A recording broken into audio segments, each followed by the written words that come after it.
इस मुद्दे में क्या इफ़ेक्ट है, क्या कारण है? ये बहुजन क्रांति मोर्चा इस बात को बखूबी एहसास कराती है कि ये भारत में संविधान के अनुच्छेद 244(1) 5वीं अनुसूचित क्षेत्र में आदिवासियों के साथ प्रशासनिक और ये सामाजिक तौर पर भी मतलब उनके अधिकारों का हनन किया जा रहा है। दूसरी बात है कि ओबीसी राष्ट्रीय मोर्चा जो है, जिसके चौधरी विकास पटेल जी हमारे राष्ट्रीय अध्यक्ष हैं, उन्होंने एक आंदोलन चलाया हुआ है जो SC ST OBC और माइनॉरिटी की सभी के मुद्दों को लेकर के भारत बंद 25 तारीख को भारत बंद करने का जो आह्वान किया गया है। राष्ट्रीय आदिवासी एकता परिषद उसका समर्थन करती है और इसमें सभी SC ST OBC के सभी के मांगे रखी गई हैं, जो कि भारत देश के संविधान के अनुसार आर्टिकल 340 जो कि OBC की बात करती है, उनके विकास और उनके अधिकार की बात करती है।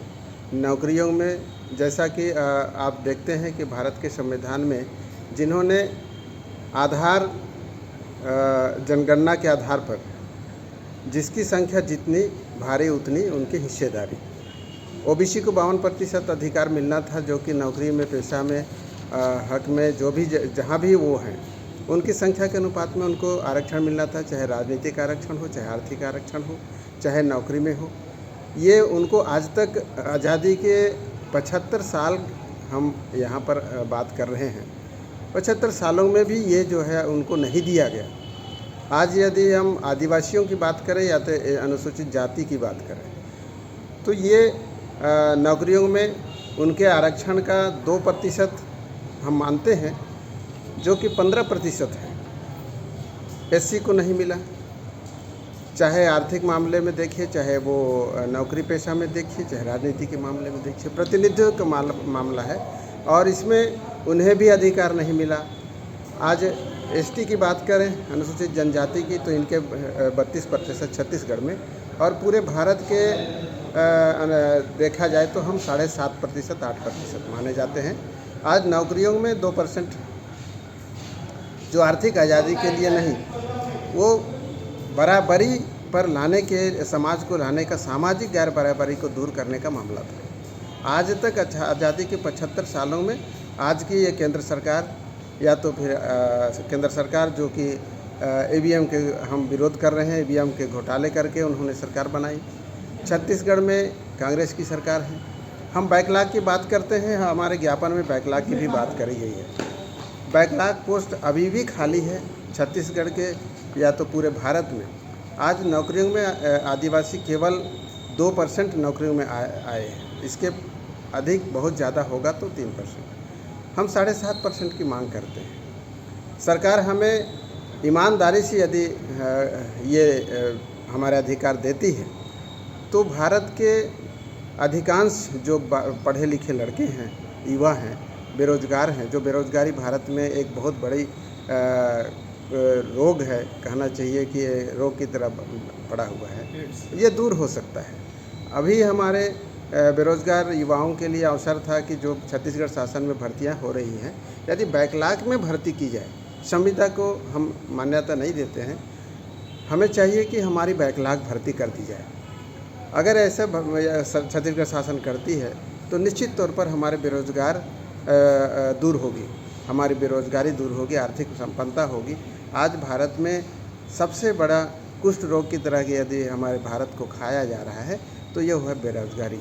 तो हम चाहते हैं कि भारत सरकार इस पर अमल करे, छत्तीसगढ़ सरकार से हम चाहते हैं कि इस पर अमल करे और हमारे अधिकार संख्या के अनुपात में, जो कि भारत का संविधान मान्यता देती है और इसका प्रतिनिधित्व के आधार पर मान्यता देती है कि सभी संख्या के अनुपात में, चाहे राजनीति में, चाहे आर्थिक क्षेत्र में, इनकी हकदारी उन्हें दी जाए। धन्यवाद। यदि शासन अगर आपकी मांगे पूरी ना करे तो उसके लिए आप धरना प्रदर्शन और क्या क्या कर सकते हैं सर? अभी हमने आज 17 तारीख है, 17 तारीख में पूरे भारत के सभी जिलों में जी हमने ज्ञापन दिया है राष्ट्रपति के नाम पर। दूसरा चरण है 6 सितंबर को राष्ट्रव्यापी धरना आंदोलन है। धरना प्रदर्शन करेंगे। सरकार से हम ये 10 मांगे हम रखे हुए हैं। इन 10 मांगों पे हम प्रतिक्रिया देखेंगे कि उनका क्रियान्वयन किस तरह से की जा रही है। इसके बाद 25 सितंबर 22 को राष्ट्रव्यापी रैली प्रदर्शन है। सभी ज़िले सभी 5500 तहसीलों ज़िलों में हम रैली करेंगे। रैली करके सरकार से हम बात करना चाहेंगे कि वो हमारी मांगें पूरी करें। इसके बाद यदि इस पर भी वो अपनी प्रतिक्रिया नहीं देती है तो हम 25 अक्टूबर 2022 को भारत बंद करने का हमने आह्वान किया है। हमारे ओबीसी राष्ट्रीय मोर्चा के जो अध्यक्ष हैं उन्होंने भारत बंद के आह्वान की गई है उनके द्वारा। हम उनके साथ हैं और वो भी हम करेंगे। धन्यवाद सर। आज का ज्ञापन सौंपने का मेन उद्देश्य क्या था आपका जो कलेक्टर को दिए? वैसे ज्ञापन सौंपने का मेन उद्देश्य कि वो भारत देश में 52% ओबीसी है, लेकिन उनका जातिगत जनगणना नहीं होने के कारण उनके भारतीय संविधान के आधार पर जो बजट बनता है भारत सरकार का, उसमें जो हक अधिकार मिलते हैं वो हक अधिकार वो हिस्सेदारी उनको नहीं मिल रहा है। नौकरी में नहीं हिस्सेदारी नहीं मिल रहा है, कार्यपालिका न्यायपालिका व्यवस्थापिका में पार्टिसिपेशन नहीं मिल रहा है। इसके विरोध में कि ओबीसी ये होना चाहिए भारत देश में कि ओबीसी की जातिगत जनगणना हो। इसलिए हम ये भारत बंद का हम आज ज्ञापन देने आए हैं प्रथम चरण में। और जातीय आधारित जनगणना का हमारा मेन उद्देश्य है कि 10 पॉइंट पे हमारा भारत बंद का आंदोलन चलाया जा रहा है। कौन कौन से पॉइंट है सर? केंद्र सरकार द्वारा ओबीसी की जाति आधारित जनगणना न करने के विरोध में पहला पॉइंट है। दूसरा, ईवीएम घोटाले के विरोध में। निजी क्षेत्रों में SC ST ओबीसी के आरक्षण लागू किया जाए। चौथा पॉइंट है MSP की गारंटी कानून बनाकर किसानों को दिया जाए। NRC NPR CA के विरोध में पुरानी पेंशन स्कीम बहाल किए जाए। विकास के नाम पर पर्यावरण संरक्षण के नाम पर एवं जानवरों के संरक्षण के नाम पर आदिवासियों को उनके जल जंगल और ज़मीन के विस्थापन करने के विरोध में। 8वां पॉइंट है लॉकडाउन में चुपके से मजदूरों के खिलाफ बनाए गए श्रम कानूनों के विरोध में। 9वां पॉइंट है हमारा रिजर्वेशन इम्प्लीटेशन एक्ट बनाया जाए तथा SC ST OBC का बैकलॉग तत्काल प्रभाव में भरा जाए। SC ST OBC छात्रों की रोकी गई स्कॉलरशिप तत्काल प्रभाव से दी जाए तथा फीस वृद्धि के अनुपात में स्कॉलरशिप बढ़ाया जाए। ये 10 मांगे हैं। और 17 अगस्त आज है 17 अगस्त 2022 राष्ट्रव्यापी ज्ञापन महामहिम को ज्ञापन दिया जाएगा राष्ट्रपति को। दूसरा चरण है हमारा 6 दिसंबर 2022 राष्ट्रव्यापी धरना प्रदर्शन। तीसरा चरण है 25 सितंबर 2022 राष्ट्रव्यापी रैली प्रदर्शन।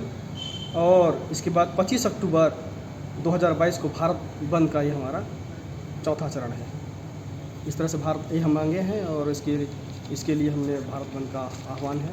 राष्ट्रीय अध्यक्ष हमारे राष्ट्रीय पिछड़ा वर्ग OBC मोर्चा के माननीय विकास चौधरी पटेल साहब जी हैं, उनके नेतृत्व में किया जा रहा है राष्ट्रीय और उसके समर्थन में बहुत सारे संगठन हैं साथ कर रहे हैं। सर ये सही है, राइट है? सर मैं खास करके मैं इसमें जो राष्ट्रीय पिछड़ा वर्ग मोर्चा का जो 10वां मुद्दा है उस पर मैं गौर करना चाहूँगा, जो कि हमारे छात्रों के बारे में बताया गया है।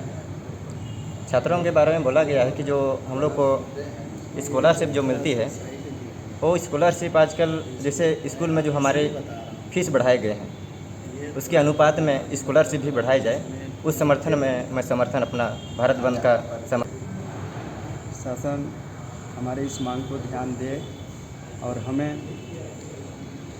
हमें सभी युवक जो ST SC OBC जो हैं पिछड़ा वर्ग के सब सारे